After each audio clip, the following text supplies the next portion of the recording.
ويا صاحبي الكسور بعد 10 كان عصب ما انتو حديرد نفس عليا هو هات conversation قيبتي اللبات mother and her son اكو شيء كسانا مركا هو يسوى كلا عنو جيدة part 2 welcome again هو إذا سبب يحتير mom okay هجاك can you tell me مي شيء كتا about وحكو سالسان what you are studying وحد برنيسيد in English right now وحد English كأد كبرتيد وحمي إيجي شيء كتابة دير son ويلكا سوبد وحليها teacher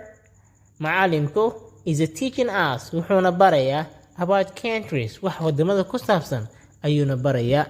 an sidoo kalena he was telling us wuxuu noo sheegayay where he is from halkuu ka yimid halka uu ka yimidna wuu noo sheegayay sidoo kale wuxuu wax naga barayay wadamada wax ku saabsan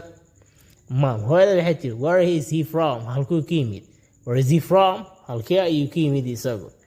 son wiilkaas soo bad wuxuu leeyahay he is from Somalia isaga Somalia ayuu ka yimid he is from Somalia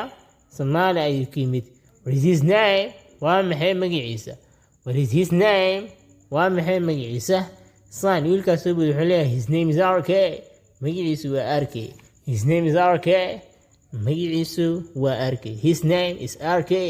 magaciisu waa RK mom hooyada soo bad waxay leedahay xeelada markaa well hagaag finish the homework quickly sidaasi ah ku dhamee exercise-ka finish ku dhamee the homework shaqada guriga quickly sidaasi ah ku dhamee shaqada guriga bye bye fadlan haddii aad ka hesho muuqaalka like saar sidaas la mid ah haddii aad ku cusubtahay channelkuna subscribe saar waxaan saaranaa wadadii aan ku tegi lahayn 1k subscribers much appreciated